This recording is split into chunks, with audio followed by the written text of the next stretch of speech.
2025 का कुंभ का मेला लगा हुआ है। कुंभ के मेले में एक महिला स्नान करती है और जब वो महिला स्नान करती है तो उसे एक साधु देखता रह जाता है। वो बार बार उसकी तरफ देखता है और वो महिला जब स्नान कर कर आती है तो उसकी नजर भी उस साधु पर पड़ती है। वो उसके पास आकर उससे कुछ ऐसा बोलती है कि उसके साथ वो चल देती है। वो जो महिला है उस साधु के साथ चलती है और उसके साथ जाकर जो साधु है उसकी जो मंडली है उनके साथ बैठकर बातें करने लगती है।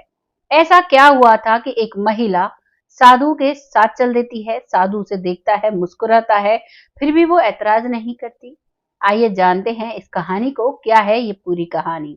ये कहानी शुरू होती है एक गांव से। गांव में एक लड़का होता है करण और एक लड़की होती है संगीता। दोनों ग्रेजुएशन कर रहे हैं। बचपन से दोनों साथ पढ़े हैं। दोनों के गांव आसपास हैं, थोड़ी थोड़ी दूरी पर गांव है। कॉलेज जो है वो एक ही शहर में है और उसी कॉलेज में वो लोग अपनी अपनी साइकिल से कॉलेज पढ़ने के लिए जाते हैं। एक ही उनकी क्लास है। क्लास में भी ढेर सारी बातें उनके बीच में होती हैं और उसके बाद जो भी वक्त मिलता है, कैंटीन में हो या फिर पार्क में हो, बैठकर वो बिताया करते हैं। साथ ही अपने नोट्स बनाते हैं और साथ ही साथ मिलकर रहते हैं। जब भी वो एक साथ निकलते हैं तो सभी उनको कहते हैं कि ये तो एक दूसरे को बहुत ज्यादा प्यार करते हैं। और अब धीरे धीरे दोनों के गांव में भी पता लगने लगता है कि संगीता और करण एक दूसरे को बहुत प्यार करते हैं। क्योंकि जब संगीता करण के साथ अपनी साइकिल से आया करती तो जो शहर से और उनके गांव तक का सफर था वो साथ साथ तय किया करते और रास्ते में हंस हंस कर बातें करते जाते। एक पल के लिए भी दूसरे से जुदा रहना गवारा नहीं करते थे।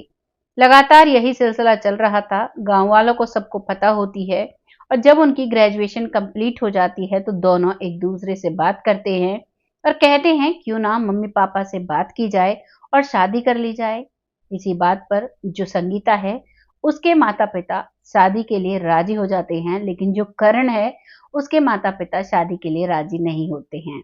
क्योंकि करण के माता पिता का अच्छा खासा काम चल रहा था, उनके पास पैसों की कोई कमी नहीं थी, वो अमीर थे। और इधर जो संगीता है उनके पास पैसों की तंगी रहा करती थी।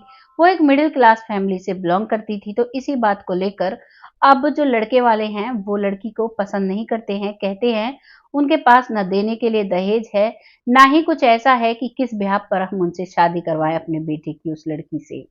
यही सिलसिला चलता है, लेकिन जो करण है वो कह देता है कि आप मेरे लिए सर्वोपरि हो, जो आप बोलेंगे वो होगा, लेकिन अगर मेरी शादी संगीता से नहीं होती है तो मैं शादी किसी से नहीं करूंगा। मैं जीवन भर आपकी सेवा करूंगा और ना ही मुझे आपसे कोई गिला है ना शिकवा है कि आप मेरी शादी करो। इस बात को सुनकर माता पिता को बहुत गहरा धक्का लगता है, लेकिन माँ अपनी बात पर अड़ी रहती है। कुछ दिनों तक अपने बेटे का यह हाल देखती है तो माँ भी पिघल जाती है। पिता तो पहले से ही अपने बेटे की जिद मान चुका था, लेकिन अब माँ भी मान जाती है, लेकिन मन ही मन संगीता से नफरत करने लगती है। घर में दुल्हन शादी करके आ जाती है और आने के बाद अब दुल्हन घर में रह रही है, बहुत अच्छे से परिवार रह रहा है। लेकिन जो करण की माँ है वो मन ही मन संगीता से नफरत करती है। उसकी हर बात पर नखरे करती है, उसकी हर बात में नकल निकालती है और कहती है कि ये तो हमारे घर लायक नहीं थी, कहाँ इस गरीब घर की लड़की को इस घर में ले आए, इसे कोई काम करने का तरीका नहीं है, ये कैसे रहती है इसे पता ही नहीं है हमारे घरों में कैसे रहा जाता है। इस बात को संगीता बार बार सुनती है और अपने पति से कहती है तो करण कहता है कि माँ की तो आदत ही है, तुम इन सब बातों को इग्नोर करो और तुम अपनी लाइफ में आराम से रहो। संगीता को तसल्ली हो जाती है कि उसका पति उसे समझा रहा है और उसे कोई दिक्कत नहीं है। लेकिन जब बात हद से ज्यादा बिगड़ जाती है, लगभग 2 साल हो जाते हैं संगीता को ये सब कुछ झेलते हुए और खुशी खुशी अपने जीवन को बसाते हुए। लेकिन अब संगीता गर्भवती हो जाती है, उसके पेट में बच्चा होता है। तो उस दौरान महिलाएं आमतौर पर चिड़चिड़ी हो जाया करती हैं और वैसे ही संगीता भी हो जाती है। और जब उसकी सास उसे ऐसे तानाकसी करती है तो वो पलटकर जवाब देने लगती है। और अब ये बात एक दिन की नहीं रहती, अब ये बात रोज रोज की हो जाती है, जिस वजह से घर में ज्यादा कलेश होने लगता है। और एक दिन करण अपनी माँ और अपनी पत्नी के झगड़े के बीच में आ जाता है। वो माँ को कुछ नहीं कह सकता था और जब दोनों के आपस में बहस छिड़ी हुई थी तो तभी करण आकर अपनी पत्नी को 2 थप्पड़ लगा देता है और वहीं पर उस कलेश को शांत करता है। लेकिन उसकी पत्नी संगीता, जो बेहद अपने पति से प्यार करती थी, उसकी इस मार को नहीं झेल पाती है और वो अपने पिता को फोन कर देती है। कहती है, पापा मुझे यहाँ से ले जाओ, मुझे यहाँ पर नहीं रहना। ये लोग मुझसे कहते हैं कि तुम एक गरीब परिवार से आई हो और अब तक सब कुछ ठीक था, क्योंकि मेरी सास कहा करती थी, लेकिन पति मेरे हमेशा मेरे साथ रहते थे। लेकिन आज वो कसर भी पूरी हो गई। आज करण ने मुझ पर हाथ उठा दिया है। आज मैं किस बिहाफ पर यहाँ पर रहूं। वो अपने पिता से जब ऐसी बात करती है, कई बार उसका पिता उसे समझाता है कि बेटा, पति पत्नी में लड़ाई झगड़े होते रहते हैं, कोई थप्पड़ भी पति लगा देता है तो इस बात को इतना सीरियस नहीं लिया करते, और कोई बात नहीं, पति परमेश्वर होता है और तुमसे बड़ा है उम्र में भी, ओहदे में भी, तो तुम्हें इस चीज की चिंता नहीं करनी चाहिए। लेकिन संगीता है, वो जिद पर अड़ जाती है और वो कहती है कि मुझे यहाँ से लेकर जाओ, नहीं तो आप मुझे कहीं भी नहीं पाओगे। जब एक बेटी पिता से ऐसी बातें कहती है तो उसका पिता उससे कह देता है कि ठीक है बेटा, मैं आ रहा हूँ। और अब संगीता का पिता अपनी बेटी को लेने के लिए गांव आ जाता है, उसके ससुराल, और आकर वो सभी से बात करता है। तो जो करण है वो कहता है कि बाबूजी, इतनी बड़ी बात नहीं थी, लेकिन अगर आप चाहते हो संगीता को अपने साथ ले जाना तो आप ले जाइए, कुछ दिनों में इसका मन बदल जाएगा। इसी बात को संगीता का पिता भी कहता है कि कुछ दिनों में इसका मन शांत हो जाएगा, फिर से आ जाएगी, अभी के लिए आप इसे मेरे साथ भेज दीजिए। और इसी तरीके से अब संगीता अपने पिता के साथ चली जाती है। इधर जब संगीता अपने गांव जाती है तो गांव के कुछ लोग थे जो चिढ़ा करते थे कि संगीता इतने अच्छे घर में उसकी शादी कैसे हो गई, इन लोगों के पास तो देने के लिए भी कुछ नहीं था, हमारे पास तो बहुत कुछ है, फिर भी हमारी बेटियों की शादी हमारे जैसे परिवारों में हुई है और इसकी बेटी तो आराम से मजे में थी, अब अच्छा हुआ, अब यहाँ पर आ गई है। और अब वो लोग इस बात का फायदा उठाना चाहते हैं और अब उस पिता को, संगीता के पिता को भड़काना शुरू करते हैं और कहते हैं कि तुम्हारी बेटी को उन्होंने टॉर्चर किया, तुम अपनी बेटी को वहां पर मत जाने देना, वो लोग इस लायक नहीं थे, हमारी बेटी के लिए लाखों रिश्ते हैं, अब तो लड़कियों की बहुत कमी है और लड़कियों की बहुत मांग है, ऐसे लोग हाथ जोड़ जोड़ कर हमारी बेटी को लेकर जाएंगे, तुम इस बात की बिल्कुल चिंता मत करो और अपनी बेटी को उनसे तलाक दिलवा दो। अब इस बात को वो पिता जब लगातार वो रोज रोज इस बात को कहते हैं गांव के लोग, तो अब इस बात को संगीता का पिता भी मान लेता है और अब वो अपनी बेटी को तलाक के लिए कहता है। संगीता अब तक समझ चुकी थी उसे नहीं लेना था अपने पति से तलाक, लेकिन जब उसके पिता कहते हैं और बार बार कहते हैं कि बेटा, इससे अच्छे और भी तेरे लड़के मिल जाएंगे और जब इसको अकल आएगी, जब तुम इसे तलाक दे दोगे तो ये खुद ही तुम्हारे पास हाथ जोड़ कर आएगा। इस बात पर संगीता को कहीं ना कहीं लगता है कि क्या पता मेरे पति तलाक के नोटिस के बाद मुझे लेने आ जाएं, और वो एक तलाक का नोटिस अपने पति करण के घर पर भिजवा देती है। अब तक करण भी इंतजार कर रहा था कि अब संगीता आएगी, लेकिन जैसे ही तलाक का नोटिस आता है तो करण को ये बात बहुत बुरी लगती है और करण को इतनी तेज गुस्सा आता है कि करण अब संगीता को तलाक दे देता है, उस कागज पर साइन कर देता है और कोर्ट में जो भी बातें होती हैं उसके बिहाफ पर उसके लिए कुछ खर्च बांध दिया जाता है, जिस खर्च को महीने पर करण दे दिया करता। करण को पता था उसकी पत्नी गर्भवती है और बच्चे के लिए कोर्ट में डिसीजन लिया जाता है कि 5 साल बाद, जब बच्चा 5 साल का हो जाएगा, उसके बाद कोर्ट डिसीजन लेगा कि बच्चा माँ के साथ रहेगा या पिता के साथ। 5 साल तक बच्चा अपनी माँ के साथ रहेगा, ये फैसला हो जाता है। संगीता अपने घर पर रहने लगती है, लेकिन अब वो उम्मीद छोड़ चुकी थी। वो सोचती है मैंने ही गलत किया जिसका मुझे सजा भुगतनी पड़ रही है। और संगीता कहीं भी शादी नहीं करती है। संगीता को बेटा हो जाता है, बेटा भी लगभग 3 साल का हो जाता है और अब आता है महाकुंभ का मेला। क्योंकि जो संगीता थी, जब पहले 2013 में ये मेला लगा था तो संगीता ने बात की थी अपने पति से इस मेले में जाने की। उस समय उनकी शादी नहीं हुई थी, उसी दौरान उनकी दोस्ती थी। तब इन्होंने कहा था कि इस मेले में हमें जाना चाहिए और हमें एक दूसरे को मांगना चाहिए, हमारी जोड़ी अमर रहेगी। और आज उसके जो दोस्त था उस समय करण, वो कहता है कि देखते हैं, अभी नहीं, फिर चलेंगे कभी जब भगवान मौका देगा।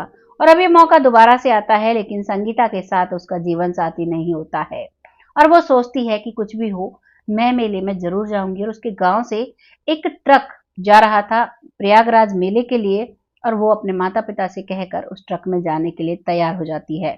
माता पिता भी मना नहीं करते हैं, वो भी उसका खाने के लिए कुछ सामान उसका बैग पैक करा देते हैं और अपने बेटे को वो अपने माता पिता के पास छोड़कर जाती है। कहती है कि पापा ये यहाँ पर रहेगा तो सेफ रहेगा, वहां पर भीड़ में मैं इसे कहाँ कहाँ लेकर घूमूंगी और अब ये कुछ जानता भी नहीं तो इसे लेकर घूमने का कोई फायदा नहीं है।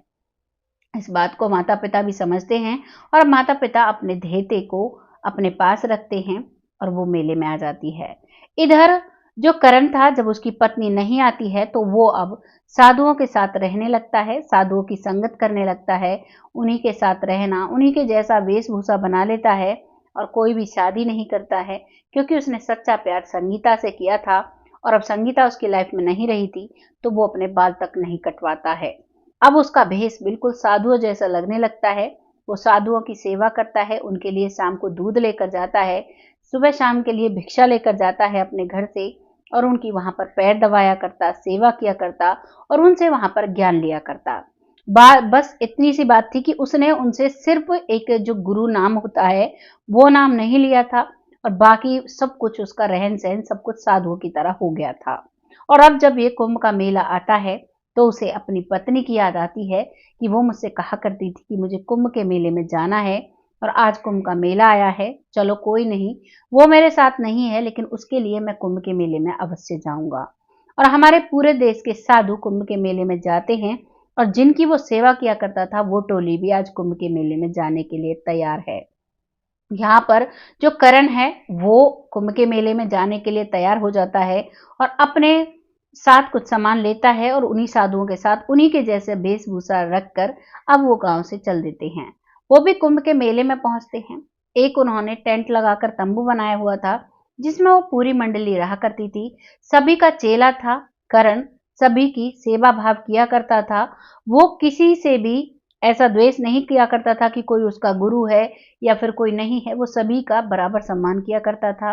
और अब वो ऐसे ही नहाने के लिए जब जाता है तो वहां पर वो उसी संगीता को नहाते हुए देखता है और वो उसकी तरफ देख रहा था, मुस्कुरा रहा था और मन ही मन सोच रहा था भले ये मुझसे दूर हो गई लेकिन इसकी खूबसूरती आज भी इतनी ही बरकरार है। मन ही मन वो ऐसे सोच रहा था और वहां पर जब वो अपनी पत्नी को देखता है तो वो मुस्कुरा भी देता है। इस बात को संगीता देखती है तो संगीता नहाकर निकल कर आती है और आते ही पूछती है कि प्रणाम बाबा, आप मुझे क्यों देख रहे थे? क्या आपने मेरी माथे की लकीरों में कुछ पढ़ा है? जैसे ही वो ये बात कहती है तो करण हंसने लगता है और कहने लगता है कि अरे, तुम भी मुझे नहीं पहचान पाई, इतनी जल्दी मुझे भूल गई। जैसे ही वो आवाज संगीता के कानों में पड़ती है तो वो पहचान जाती है कि ये तो करण है। तो संगीता कहती है कि तुमने ऐसा भेष क्यों बना लिया, तुम एक बाबा क्यों बन गए? तो वो कहता है कि मैं सिर्फ बाबाओं की संगत करता हूँ, मैंने अभी गुरु नाम नहीं लिया है, मैंने अभी दीक्षा नहीं ली है, मैं सिर्फ इनकी सेवा करने के लिए आता हूँ और तुम्हारी इच्छा पूरी करने के लिए मैं कुंभ नहाने आया हूँ क्योंकि तुमने मुझसे बोला था और मैंने अब प्रण लिया था कि मैं जब तक यहाँ रहूंगा, जब तक कुंभ रहेगा तब तक यहाँ रहूंगा, रोज नहाया करूंगा और तुम्हारी जो मनोकामनाएं हैं उनको पूरी करने की विश मांगता रहूंगा। इस बात को सुनकर संगीता की भी आंखों में आंसू आ जाते हैं, वो भी कुछ कह नहीं पाती है। तभी करण वहां से जाने लगता है और कहता है चलो, तुम्हें मेरे साथ चलना है क्या? तो वो मुस्कुराकर कहती है अब कहाँ मैं तुम्हारे साथ चलूंगी और वो अपनी अपनी जगह जाने लगती हैं। थोड़ी दूरी पर जाकर संगीता वापस मुड़ती है और कहती है क्या हमेशा के लिए हम साथ रह सकते हैं? करण मानो इंतजार कर रहा हो इस बात का कि कब ये कहे कि क्या हम दोबारा साथ रह सकते हैं, क्योंकि करण जब उससे पूछता है कि मेरा बेटा कैसा है तो संगीता बताती है बिना पिता के कैसा होगा, वैसा ही है जैसा होना चाहिए। तो यहाँ भी करण को ऐसा लगता है कि कहीं ना कहीं संगीता और मेरा बेटा मुझे मिस कर रहे हैं और अब वो जैसे ही कहता है तो वो हाँ भर लेती है और तुरंत उसके पास आ जाती है। अब वो दोनों मिल जाते हैं, दोनों मिलकर करण अपनी पत्नी को लेकर साधुओं के पास जाता है और सभी को बताता है कि ये मेरी पत्नी है और इनके मेरा और इनका एक बच्चा भी है। तो साधु सब देखकर उसे आशीर्वाद देते हैं और उसी टेंट में उसे वहीं बिठाकर कुछ खाने के लिए फल फ्रूट दिए जाते हैं। और तब करण बताता है कि हम लोग इस वजह से दूर दूर हो गए थे। करण बताता है कि ये गरीब परिवार से थी, मेरा परिवार थोड़ा अच्छा था तो मेरी माँ इसे पसंद नहीं किया करती थी, वो इससे चिड़ी बैठी थी। ये बातें मुझे बाद में महसूस हुई और जब मम्मी की वजह से मैंने इस पर हाथ उठा दिया इस बात का इसे बुरा लगता है और ये अपने मायके चली जाती है। इस वजह से हम दूर हो जाते हैं। तो सभी साधु समझाते हैं कि बेटा, सबसे पहला गृहस्थी जीवन होता है। गृहस्थी जीवन में रहकर आप सेवा पूजा पाठ करते हो तो वो आपकी बहुत ज्यादा लगती है, और आप एक साथ रहो, प्यार से रहो और अपने परिवार को अच्छे से रखो। इस बात को उनका आशीर्वाद पाकर अब वहां से करण चल देता है और करण और संगीता अब एक साथ हो जाते हैं। दोनों अपने घर आते हैं। पहले संगीता के घर आया जाता है और करण संगीता और संगीता के बच्चे को लेकर अब वापस अपने घर जाने लगता है। वो वापस घर जाता है तभी संगीता कहती है कि कानूनी तौर पर हमारा तलाक हो चुका है, अब हम एक साथ अगर रहेंगे तो लोग क्या कहेंगे। तो वो एक मंदिर में शादी करते हैं और शादी कर अपने बच्चे और अपने पत्नी को लेकर वो अपने घर जाता है।